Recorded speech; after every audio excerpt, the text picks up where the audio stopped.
What's going on, everyone? How we doing? Sorry that this is kind of like a last minute stream because I decided, you know what? I need to start coming on live and I'm like, let's do this weekly. I think weekly I want to do live streams here, minimum a half hour, maybe I go over obviously, and just talk some Rangers hockey, talk about whatever. Like honestly, we could just shoot the shit here. This is the off season. There's literally nothing else to do right now. Good morning to you, Mike NYR for life. Blue shirts, what's going on? Jury's still sleeping. It's okay though. Gonna be regular season champs again. Yeah, we'll talk all about the off season. Of course, still. Nicole, what's going on? Perfect thing to do on a Sunday morning. I miss hockey too much. Yeah, honestly, that's what I think I'm gonna do.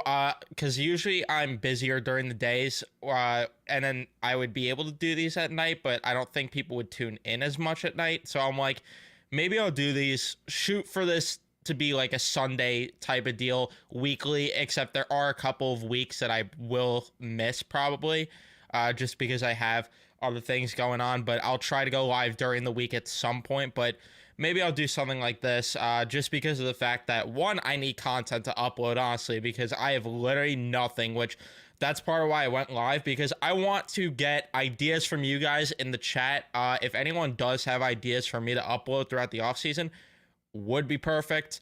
And then on top of that, yeah, I just, either way, I want to go live just to talk some hockey, talk about what's going on in terms of the Rangers, even though obviously it's going to get stale, the conversation, once we're like 3-4 weeks into this thing.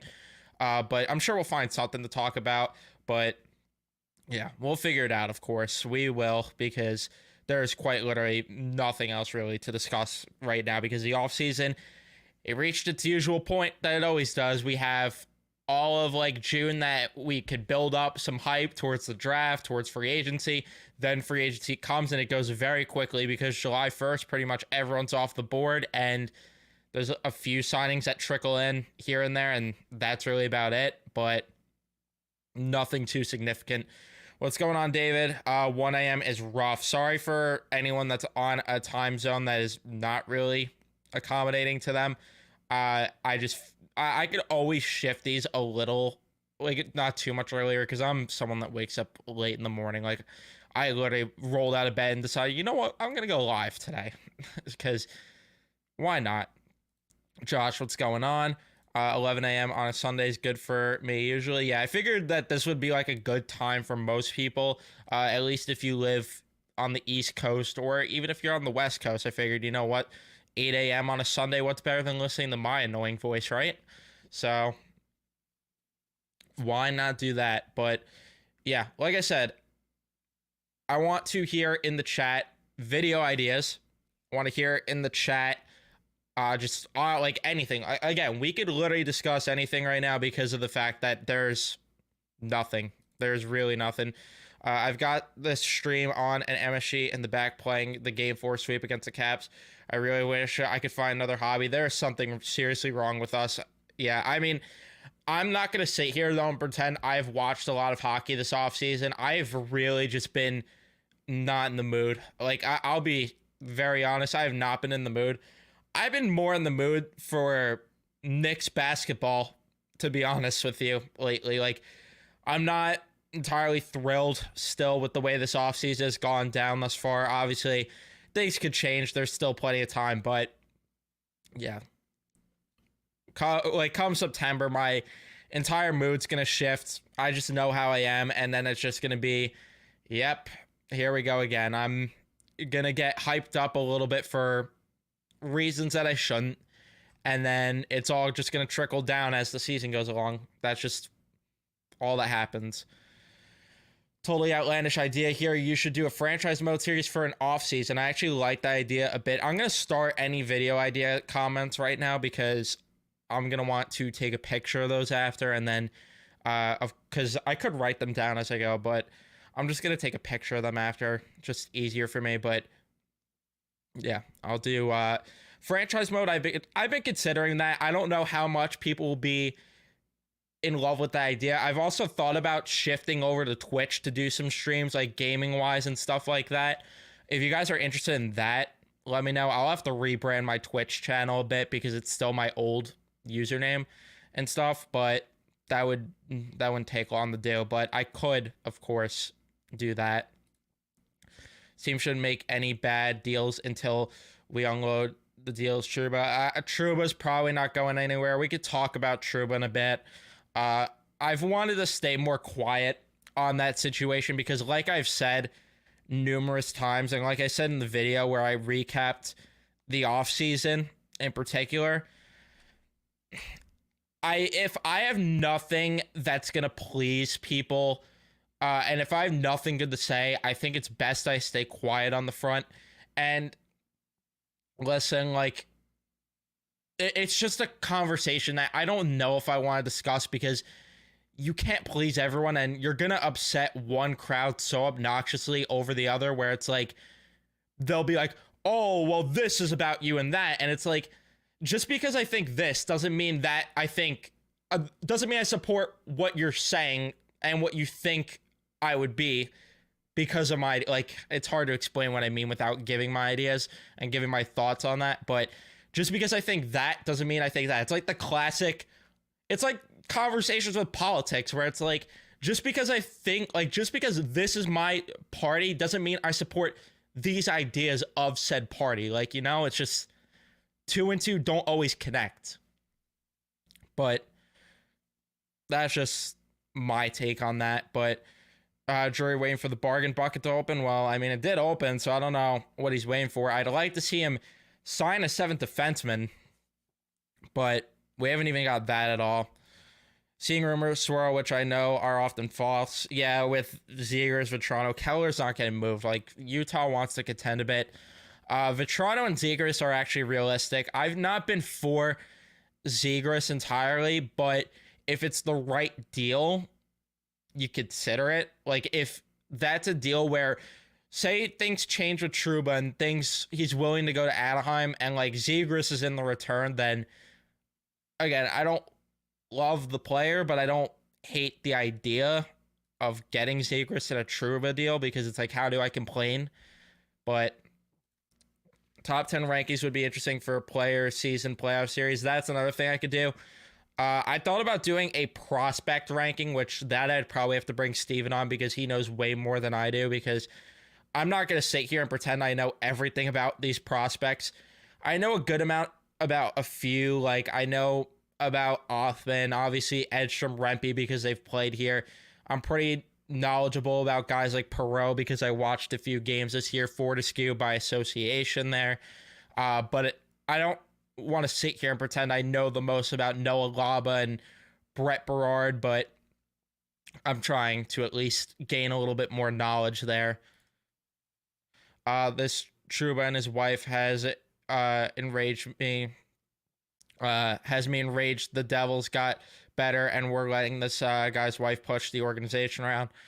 Again, I'm not going to dive deep into thoughts there, but yeah, a team like the Devils definitely did get better, which is not ideal.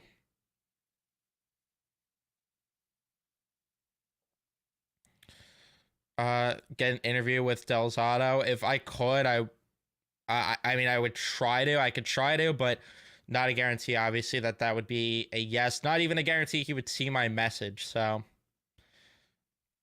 I got from We Bleed Blue. I don't know if they're still selling them. They sold them during the playoffs. There was also a shirt that I got. Or was it Blue York? I think it was We Bleed Blue. I could be wrong. If Trouba doesn't go, we should run it back and do what we always do, make piss poor. I mean, honestly, that's what it's probably going to be. It's probably going to just be run it back and do it all over again.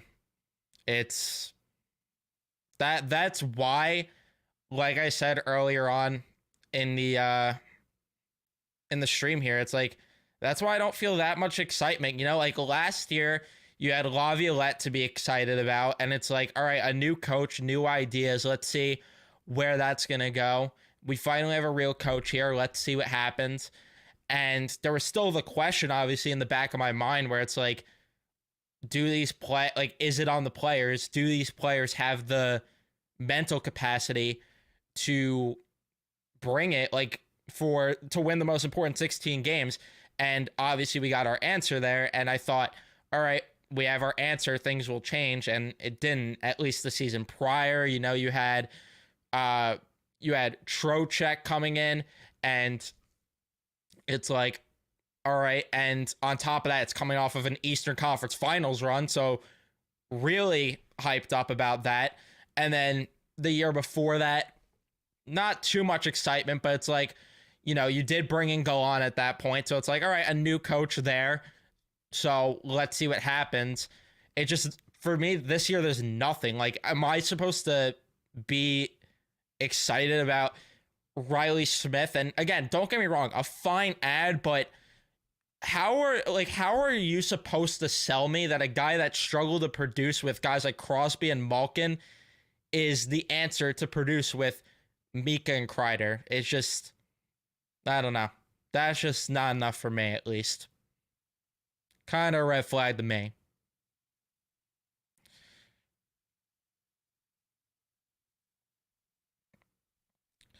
What do I make of this Lindgren arbitration? What's that window? The second buyout window, I don't know when it is, but I do think it opens the second buyout window if I think it was something like it had to be over 4.2 million or something, his arbitration case. So again, I'm not going to sit here and pretend I know everything about that, but if he makes more than that, you're probably in a spot where you're going to have to buy out Trouba regardless, but I don't know. Maybe I'm wrong about that. But we'll see what happens on the Lindgren front.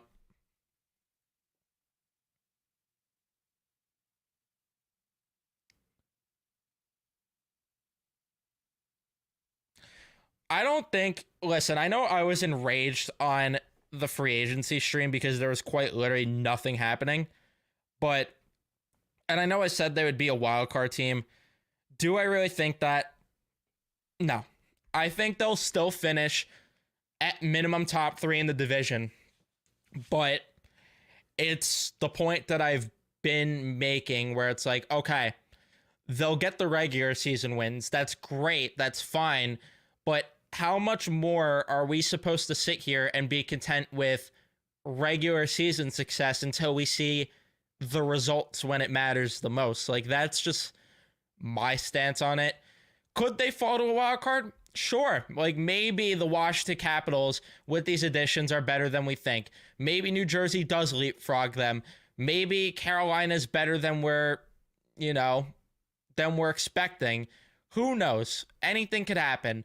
But I don't know if they're going to fall that much. But at the same time, if you're sitting here and telling me and trying to sell me that, well, they won the President's Trophy last year, so they're not going to fall that far, my counter would be two different things.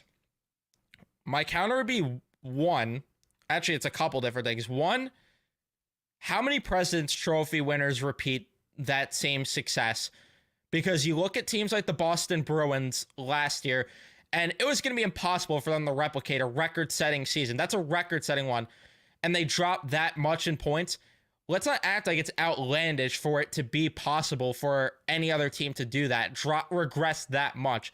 Number two, they barely won the President's Trophy this year. It's not like they won it to that degree where it's like, all right, there's going to be regression here, but even if they do regress, they had 130 points and, oh, boo-hoo, they dropped to like 115, like, boo-hoo. But they barely won it, and then on top of that, look at teams like the New Jersey Devils last year who missed the playoffs after making the playoffs the year before when they had like 114 points. So let's not act like it's outlandish that there could be regression. Do I expect it? No, because as long as Igor's in goal, you're in a spot where you're going to make the playoffs, more likely than not. But again, let's not sit here and act like it's unreasonable to have the thought that this team could slip at least a bit in the standings. Like, I don't know. Like, I think it's outrageous to get on someone and be like, well, this team won the President's Trophy. Yeah, but there still could be regression here. Our depth is ranked pretty low. If you're talking about prospect system-wise, yeah and no. I think they have good depth, but they don't have a lot of top-end talent. Like, Gabe Perreault is like the only blue-chip prospect in the system right now, which, honestly, not surprised. Like, that's what happens when you trade all your assets away, especially considering They had to trade some of them to dump Patrick Nemeth. They traded some of them to at the deadlines, and it just hasn't worked out. Do the Rangers say put it right wing or try to acquire another? I don't think they're going to acquire another. I was thinking maybe there was a chance they were going to go down the route of a Terasaenko reunion. Sprong is still available if they want to go that route, but it does concern me that literally no team has signed him yet, which could be something that, like, maybe there's something about him that we don't know. That because there's got to be a reason he's unsigned right now. So I'm not entirely for bringing Sprong. So right now I would say what the roster looks like is what it's going to be opening night. And again, maybe there's a chance there's somebody that we don't know about that ends up being acquired, or just some depth pieces. Yes, leave a like if you haven't.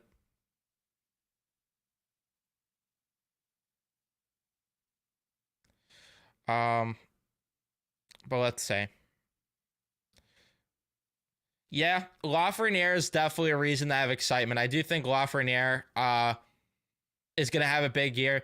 And that's the thing, right? Because another thing to go back to my point about regression, like, listen, Panarin had a great regular season, had 120 points. Is that what he's going to do again? Or is he going to regress back to what we've been accustomed to, which still isn't obviously bad, like getting near 100 points, like 95 points or so is still not bad production, but that's still regression there, because we're talking about a guy who got nearly 50 goals last year who hasn't done that before in his career. Is he going to regress back? Which is possible. And then that probably is going to correlate to Trocheck taking a little bit of a step back in production, and potentially Lafreniere. So is there a little bit of regression there? I don't know. Obviously, Lafreniere's production will help because I think he takes a big step forward. A full season of Hedl potentially could help. Smith being an upgrade over Wheeler and Roslovic will help. What's Kakko going to be, though? You know, and then your bottom six, you have questions. Is Will Cooley going to take a dip in production, or is he going to be a consistent guy? You definitely need more production from the back end this year. I don't think that's a secret because they just did not get enough outside of Adam Fox. But again, we have to see these are reasonable questions that could correlate to them slipping in the standings a bit.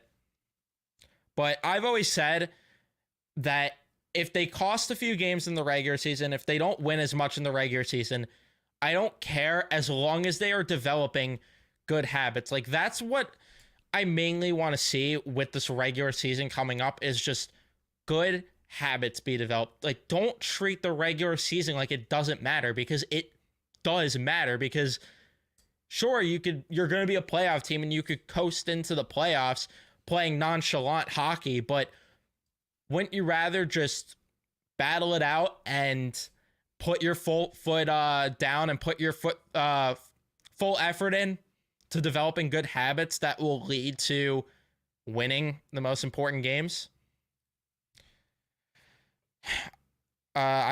You've been saying for years, I think Drury's incompetent as a GM, way over his head, keeps getting outmaneuvered by a lot of GMs, especially Fitzgerald. I mean, I am not the biggest Chris Drury fan either. I'm not going to sit here and pretend that I am, but I do agree that there's a lot of GMs ahead of him, but this is probably going to be, like, you have to imagine Drury's on the hot seat here, or maybe not, because Dolan does tend to be content with just, you know what, if you are getting me into the playoffs, getting me my revenue, I don't care, and that's good enough for me.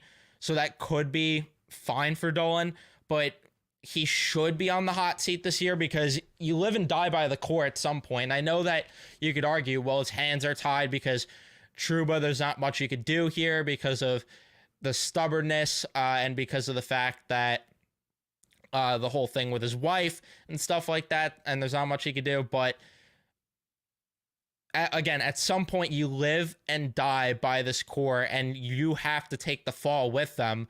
But we'll see. We'll see what happens. The thing that I've been a fan of with Chris Drury, I will say, is definitely how much better the scouting and drafting has been. And obviously, I know that a lot of that's scouting and not just him doing the work there. But there seems to be at least a plan and at least a strategy going into these drafts. And I have liked them a whole lot more versus what we had under Gordon, where it's like, yeah, you know what? Let's just take these guys that could have high ceilings, but they have a very low floor. And then if they don't work out, they're going to go back overseas. And then we're left with the prospect pool being barren, which sure enough, that's what happened under Gordon and crew, which it took them until the last year of them being here to realize, yeah, you know what, let's not do that. And sure enough, now they're not here anymore. But a lot of that, again, is definitely the scouting department. I'd like to see an improvement, though, in pro scouting, because clearly there's some disconnect here with the fact that, like, why are us fans especially seeing, and I know that you could say fans don't know more than a front office, which could be true at times, but why is it that some fans end up being right about certain guys that sign these cheap deals where the Rangers look at guys like Sam Carrick and it's like, oh, 3 years, $1 million a year, when it's like, and he's the second free agent off the board, when it's like, what are the pro scouts seeing in a guy like him versus guys like that have signed to these leagueman deals? You know, a guy like Caleb Jones, for instance, like, why are they signing Casey Fitzgerald to the league min when Caleb Jones could be a seventh defenseman, plays NHL minutes, and he only signed for a little bit more, like under $1 million though still. It just, I don't know, I have questions about pro scouting still here, but that's just me personally with that. But I'm sorry I'm going on a long tangent with some of these comments here, but it's good discussion at the end of the day. Good discussion. Sorry, just trying to find my place now of where I was. And this is another question rolling into next season. What are we getting from Mika Zibanejad? Because I'm telling you right now, if we get another piss poor 5-on-5 production year from Mika Zibanejad, that's not going to bode over well with the fan base. And you'd have to imagine the front office. And at that point, is it even possible to move him? I would say probably not. And then you're stuck with an albatross of a contract yet again. But all we can do is hope that there's better from him. Neither of them are going to go at this point. I think what the roster is pretty much what we got.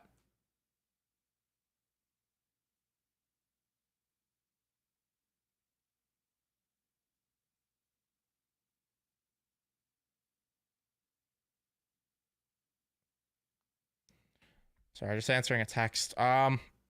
Let's see though. Yeah, Mika needs to regain his confidence. I like the thing that made Zibanejad so special that season that got cut off because of COVID was he was not just scoring goals in one way. It was like that 5-goal game. He scored all those goals in a different way. You had a deflection, you had a backhander, you had a slap shot, you had a wrist shot. Like, that's what I want to see him be. And I want him to just be more offensively dynamic. I don't care.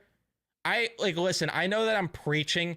I want to see good habits and stuff, but you're the number one center, dude. Play like it. Play like you have a pair of balls and play like, you know, all the elite number one centers do. Like, just an offensive dynamo. And if it means sacrificing a bit of your defensive game, I am fine with it, because one, you do have Igor back there either way, which doesn't seem to stop this team regardless. And two, you could still play a responsible two-way game while being offensively dynamic. Like, look at Sidney Crosby, for example. And I'm not saying Zibanejad's ever going to be that caliber, but at least half of that, you know? He wasn't even a quarter of that this year. He had, what, 5 or 6 5-on-5 goals this year? Yeesh.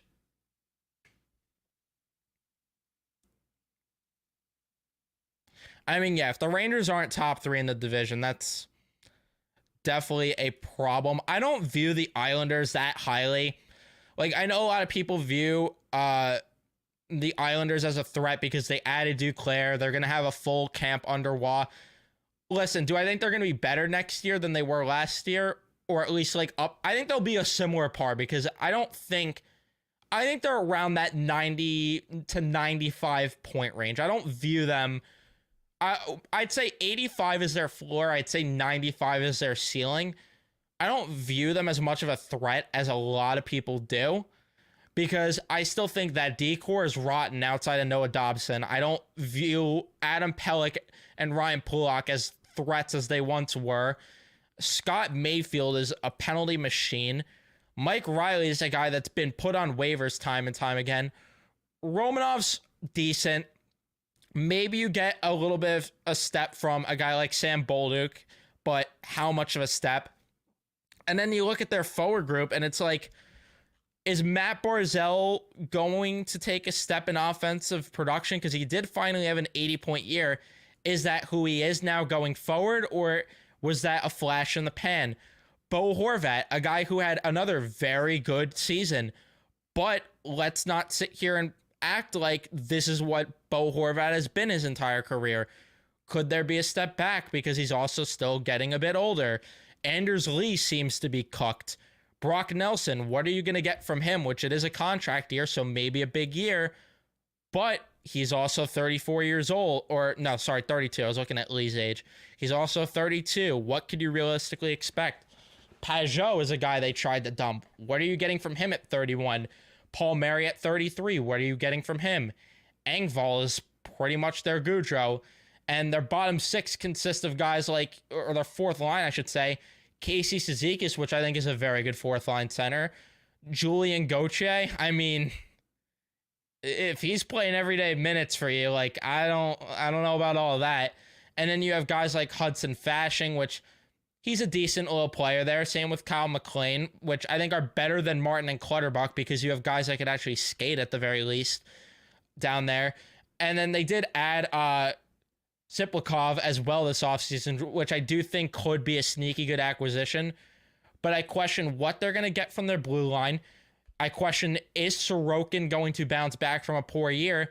And then I question, is Varlamov going to have a solid year considering, you know, he's up there in age too? And, like, I don't know. It's just an older roster, and I think they have too many question marks. The Devils are the team that concerns me more because you add an elite goaltender, or not an elite one. I shouldn't say an elite one. You had a very respectable goaltender. I don't know why I said elite. I got distracted by my phone there because Markstrom's not elite, but he's like he's a very good goaltender. Like, let's not sit here and act like he's not. And they still have a very young roster, like Jack Hughes. The question with them is going to be injuries.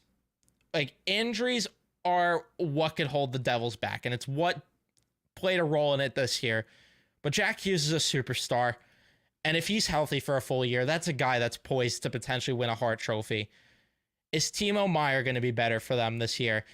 You have to imagine he's going to at least be a bit better. Like, he cannot be as bad as he was. Jesper Bratt, like, a very solid player there. Nico Hischier, health is a question there. Palat, not a good contract there, but I do love, like, I hate that I'm saying it, but I love the makeup of their bottom six. Like, this was my issue with people hyping up the Devils last year, is I didn't view their bottom six highly. Now I do. I think Hala, Nason, Tatar, Lazar, and Cotter is like a very solid bottom six. And then you still have Nolan Foote. You still have Dawson Mercer, who's going to get a contract. Very respectable forward group. Their blue line, some injury issues. Brett Pesce, who they signed, injury issues. Dougie Hamilton, injury issues. Brendan Dillon, solid ad. Siegenthaler, Luke Hughes, he needs to take a step forward. Nemec needs to take a step forward. I think this team has the upside to be the top team in the division, but man, could injuries ever hold them back anymore? And I know someone's going to say, well, you could say that about every team. But my counter to that is, if there's a history with injuries like there is with the Devils roster, like, it's a different conversation, and it's realistic to say some of these guys could get hurt.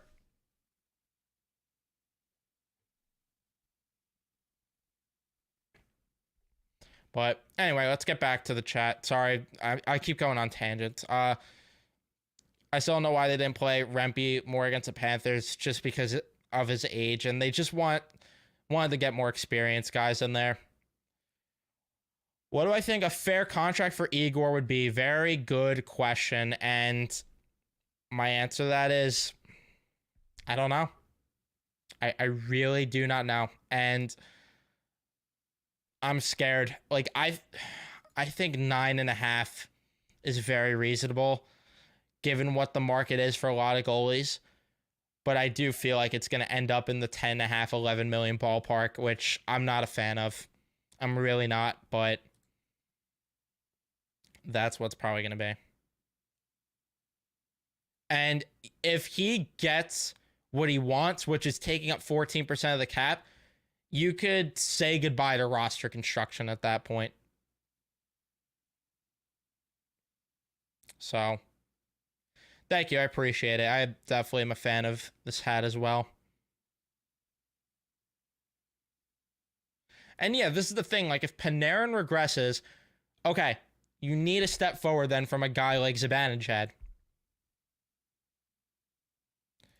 Steven in the chat, which, by the way, Steven, I don't know if you're still here, but I don't know if you were here also when I mentioned it earlier. At some point, I don't know when, but at some point during the summer, do you want to do a prospect ranking for the Rangers? Like, we could do it live or a video, either works, but if you want, we could do, or if you're able to, I should say, let me know, because I'd like to do that. But my question is, how long prospects like Othman have to wait until they're given a shot? The Rangers are always overly cautious with young forwards. That's also why I wasn't a fan of the Sam Carrick deal. It's like, if you're going to bring in a veteran, at least bring in a good one, not one where it's like my fear with a guy like Carrick is it's going to be the same thing that we discuss every year with guys like Ryan Carpenter and all these other garbage players like Nick Bonino, where it's like, these guys are not good or they're cooked. Why are we giving them a chance over Edstrom, over Rempe, and all these other younger players? I completely agree with you, Steven. It just does not make a lick of sense.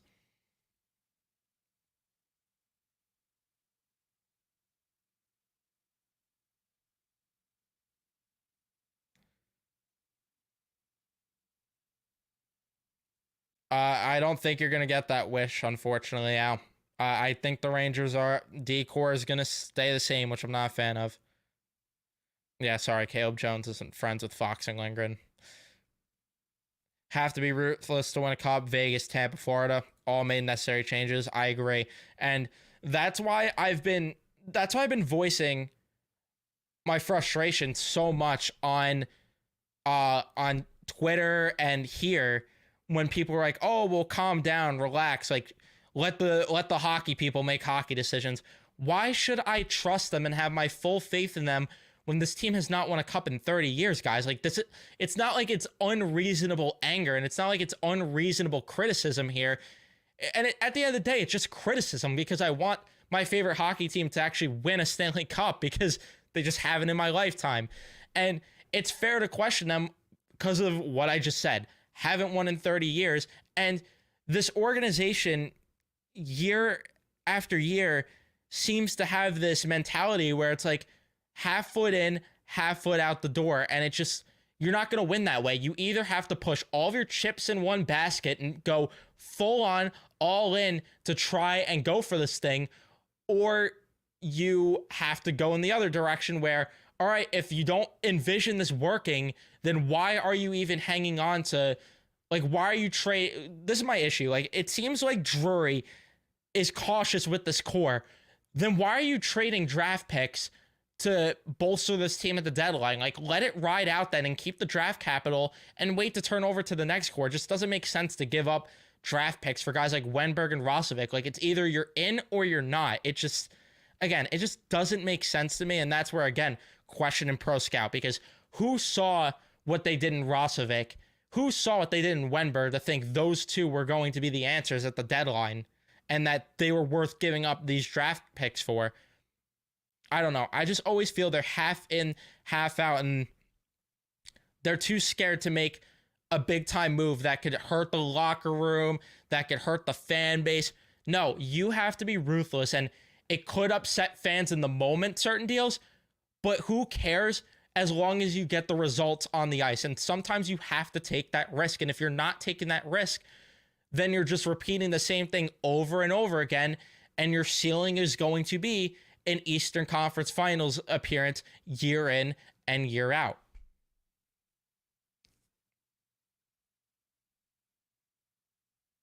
Shave Mika's head. Yeah, Mika did look slower. I agree.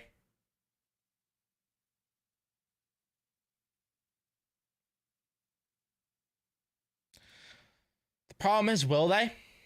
Will they? Because I don't like, that's the other thing that was just head scratching to me that also like annoyed me during the season. The way they played in October and November was the way that they needed to play all season long, and like come playoff time, like that's how they needed to play, where clean breakouts, playing responsible in your own end, getting sticks in the lanes, playing good transition hockey, and having such a good forecheck and cycle.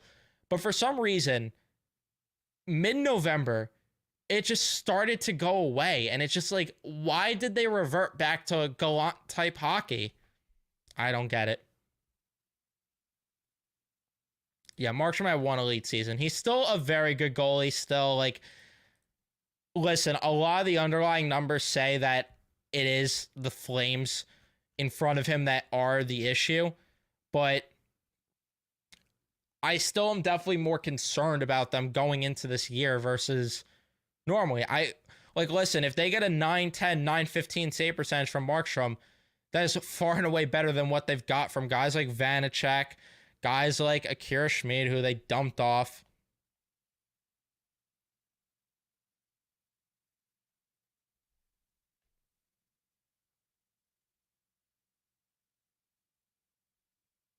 Hopefully that doesn't happen, Nicole. I don't even want to put up that comment because I don't even want to put that into existence. I was going to say the Devils' bottom six is decent. Nason, Cotter, and Tatar were solid adds. Yeah, they got a lot better in their bottom six. I know they missed out on a guy like Marchessault, which really would have made this team such a pain in the ass up front. But either way, I mean, I love the addition of guys like Nason, especially. Yeah, I think Keefe could hold them back in the playoffs.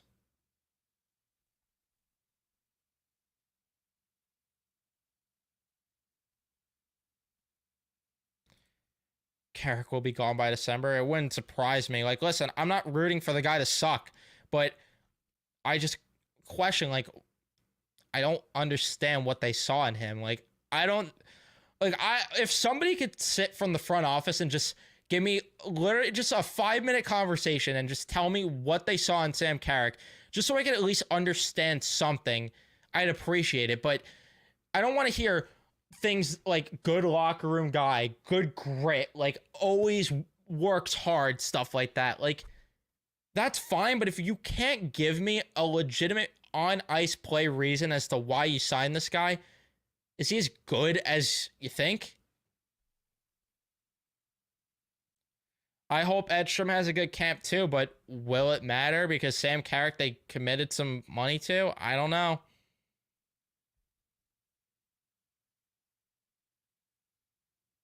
Carrick will make fans yearn for Gaudreau. That's my worry too. I get people predicting a natural regression from the Rangers after winning a President's Trophy, but Laffy and Kreis roll, a healthy Hedel, Riley Smith are all improvements. And that's fine and all, and I completely agree with that. But again, Panarin's probably not, like, I don't expect them to put up nearly 50 goals this year. I'm sorry, but you lose about 20 goals or so, 15 to 20 goals from Panarin. That's pretty steep stuff right there. And then, again, you're going to need Mika to be better. Is Chris Kreider going to be better at 5v5 as well? And then Trocheck's probably going to take a little bit of a step back because Panarin's probably going to take a step back in production. And then with Hedel, will he be healthy? Like, the conversation I had with the Devils is you have guys that are injury prone.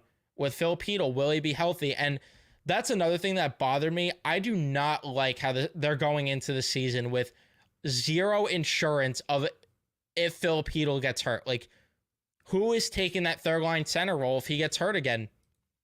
Johnny Brodzinski? No. No, man.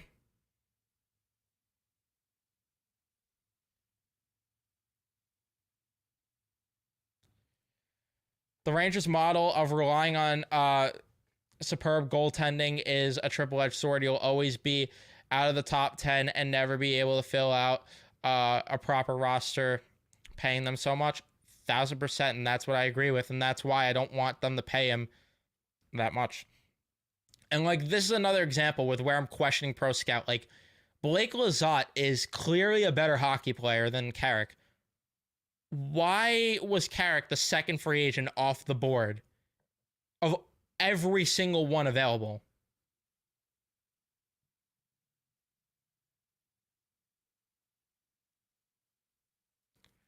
Again, I'm not denying that they'll be a good regular season team, but it's fair to question what's going to happen come playoff time, because listen, I really don't care that much. Like, I'm sorry, and I hate to be the guy, but I don't care that much about the regular season, because I view it as making the playoffs as the bare minimum, and I expect them to. Like, it's kind of a thing where it's like, all right, we're just going through the motions of the regular season, and I just want to see good habits developed. I don't care if they win. I don't care if they get a franchise-setting record. I just want to see them play the right way and, you know, get into the playoffs and then have those habits be there where, all right, I can feel good that they're going to win 16 playoff games.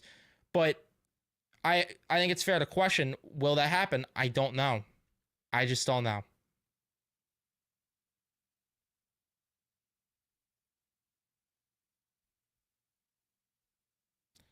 I still disagree with this. Like, Messier needs to go get some sort of front office role and build his way up there. You don't just give a guy that label nonchalant.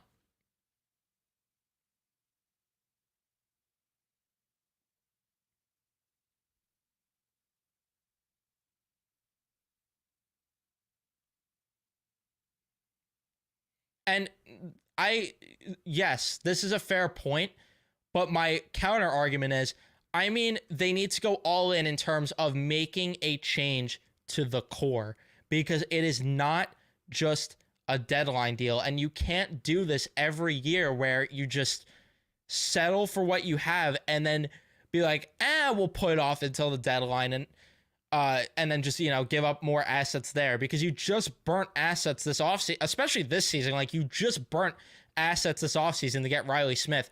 Now you're talking potentially burning more assets on maybe a center if Hedl gets hurt, maybe another right winger if things aren't going right with Riley Smith and you want to give him a reduced role. I'm sorry, but no, like, you can't do that year in and year out. And at some point, again, it falls on the core.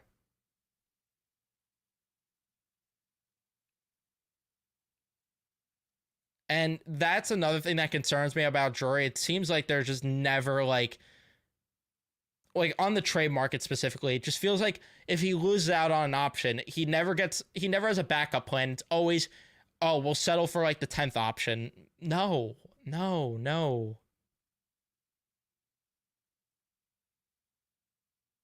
And that's another thing. Like, I don't know what happened to the 1-3-1, the good defensive structure. I don't get it.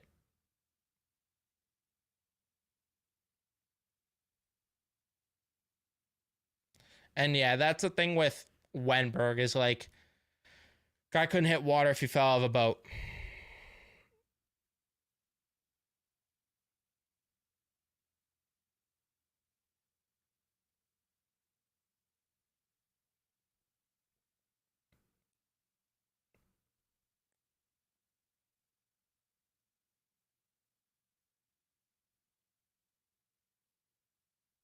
Did the Florida Panthers win because they didn't face the Dallas Stars? No, I don't think that's true. I think the Panthers were just poised to win this year, and I think we saw it firsthand in that series that, listen, it was fun that Igor was able to help out, grab some wins there, but let's be quite frank here.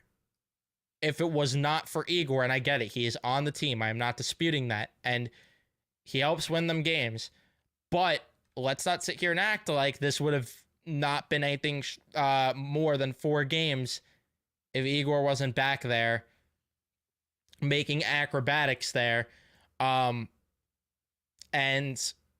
that's why I said after the series, the Rangers need to look at what they face. Look at the other end of the ice. And I know you can't just do copycat league all the time because why? Because then you copy the Panthers and then next year another team wins and it's like, oh, now we got to copy them. It's just like, you can't do it that way, but you have to look at least at the other end and say, you know what?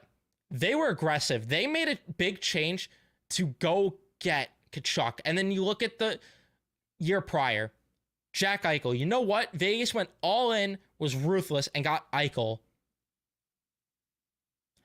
And that's, again, where it's like, I question pro scouting, because who was it in the front office that viewed Mika Zibanejad so highly that they thought he was better than Eichel, that they didn't want to push their chips in to go for him, which is just, it pains me. It pains me. And yeah, that 100%. 1,000% on that. And yeah, you can't count on him. And I agree with this. The Rangers should definitely be in on McGroarty. Like, there's literally no reason not to. And that's comfortable insurance for Hedl, because he could play center for a few games if you need him to. And I feel more comfortable with a guy like McGroarty getting minutes on the third line versus Carrick or Brzezinski.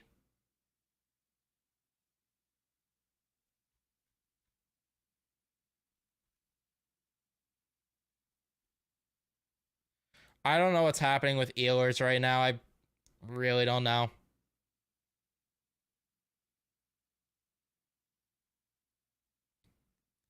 And that's another thing. Go on. And then Kane was injured that year. It's like, granted, I'm not the biggest Terasaenko guy. I'm kind of glad they didn't sign him. I don't think Terasaenko, like, as much as everyone talks about Kane isn't what he once was, I think Kane's better than Terasaenko. I think Terasaenko is more regressed than Kane, like way more regressed. Like, I was not impressed by Terasaenko at all, especially this postseason. I know he had a game winner here and there, but it's not act like he was like so dynamic.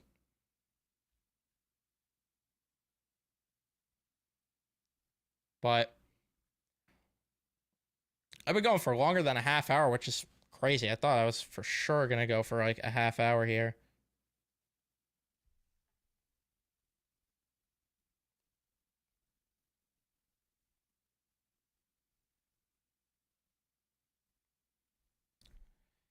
But I am going to wrap it up in a minute or so here. So if anyone wants to send in final comments, I would appreciate if anyone could comment a few more video ideas for me to do this off season. But this was fun. Like, I definitely think I'm going to do this thing weekly, honestly. I think I want to do this every Sunday, maybe at the same time. Like, why not? If every Sunday at 11 is good for you guys, I mean, I'm definitely on board with that. So let me know in the chat final thoughts. Let me know if you enjoyed, if you're okay with the 11 o'clock start time for these streams, or if you want me to shift it a bit. Also, by the way, leave a like if you haven't. Leave a like, subscribe, all of that stuff. Would appreciate it a ton. Shout out to our members and all of that as well. Really do appreciate it. But yeah. Top goals, saves, comeback goals. Appreciate that, Nicole. We'll definitely look into that. I could definitely do like a ranking of my favorite games from this past season as well. I think that'd be a fun video. But yeah. And then maybe do some, like I said, maybe do some Twitch streams. I think Twitch streams could be fun where I'm just, you know, gaming, talking to you guys as well. Which, before I go, I am going to link my Twitch channel in the chat. I almost closed out of the StreamYard. That would have been bad. I'm going to leave my Twitch channel in the chat so you guys could go ahead and find it there. So then if I do go live, you know, turn on notifications as well. And you could go ahead and join in case I ever do go live there, which maybe I will. But ranking the last 10 Stanley Cup finals. I could do that as well. And I could do both. I don't know if it lets me because of the fact, like, there's a weird rule where I might lose my Twitch partnership with that. So I got to be a little cautious, but I could consider that. But we'll see. We'll see what happens there. But I am going to wrap it up now. Thank you guys so much for tuning in and watching. Don't forget to leave a like if you haven't. Don't forget to subscribe. Turn on your notifications so you know when I upload or go live on the channel. And I will see you guys in the next one.